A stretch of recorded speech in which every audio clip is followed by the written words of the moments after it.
Arguably, the first country that is pursuing a post-growth economy is Bhutan, officially the Kingdom of Bhutan. It is located in the eastern Himalayas and landlocked between India and China. Bhutan's GDP per capita is ranked 153rd in the world according to the International Monetary Fund, and the United Nations Development Programme ranks Bhutan as 127th on the Human Development Index. At the same time, however, Gerber and Reina note the country has also put in place a number of original policies limiting GDP growth and seeking to enhance well-being and sustainability.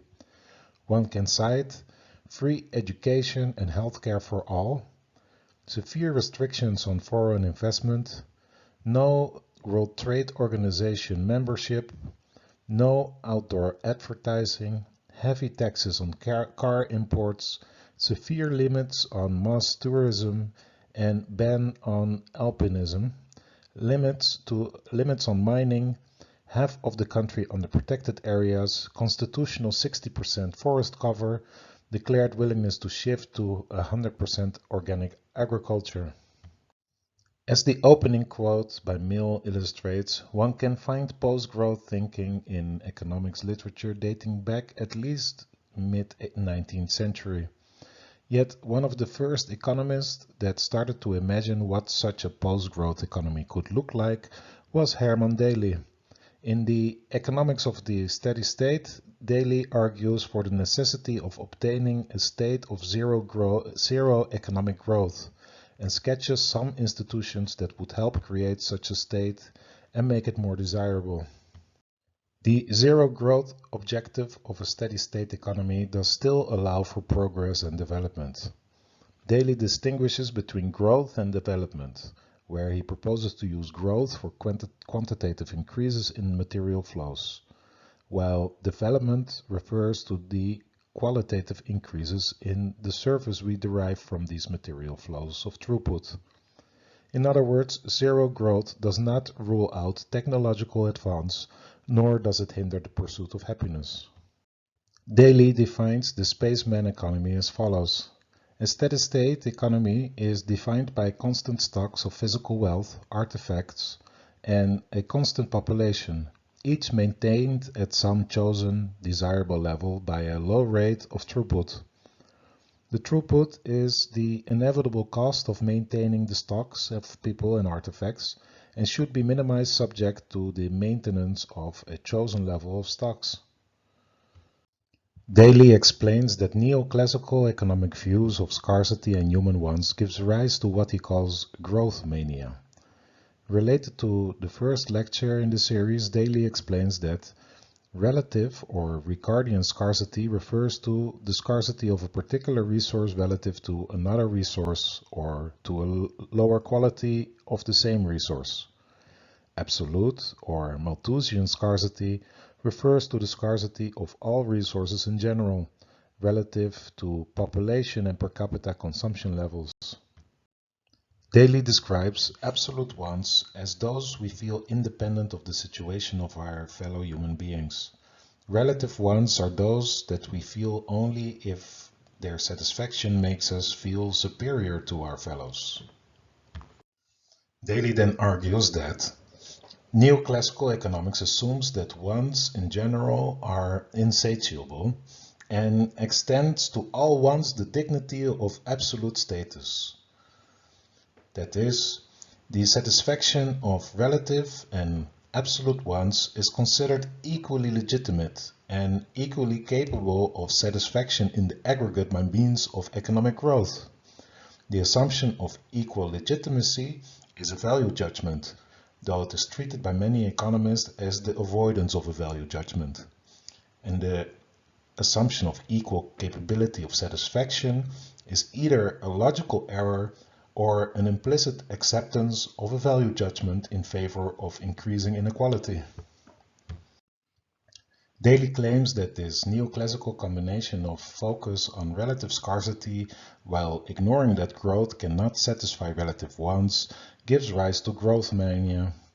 In his words, If there is no absolute scarcity to limit the possibility of growth and no merely relative wants to limit the desirability or efficacy of growth, then growth forever and the more the better is the logical consequence. The implication of absolute scarcity and relative wants is the opposite of growth mania, namely the steady state. Daly also speculates over what institutions such a steady state would need, formulating 3 design objectives: to stabilize population and physical wealth while limiting inequality, and a 4th stretch goal of achieving allocative efficiency. Daly also proposes 4 design principles, being limiting sacrifices to personal freedom, leaving slack between environmental pressure and absorptive capacity, starting from current rather than imaginary conditions and to tighten constraints gradually, and finally to put minimum faith in our ability to plan while putting maximum faith in nature's regenerative capacity. Before presenting Daly his proposed institutions and policies, take a moment to think about how such institutions should look according to you. From last week, you may recall that Rawls' his field of ignorance was mentioned in relation to fair or just valuation in Costanza's Ecosystem Services Review.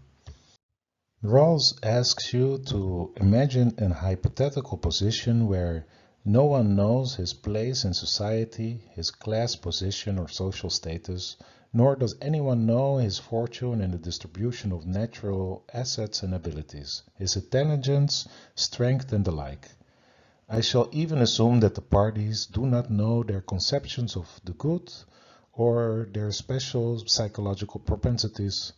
The principles of justice are chosen behind a veil of ignorance. Rawls argued that any party would adopt 2 such principles from this hypothetical position. First, inspired by Kant, each person is to have an equal right to the most extensive total system of equal basic liberties compatible with a similar system of liberty for all.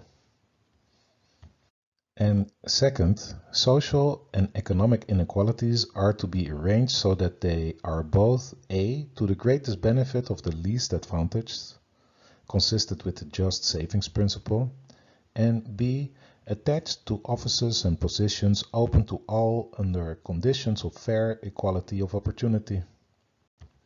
This point B suggests that kings and queens belong in fairy tales rather than just societies.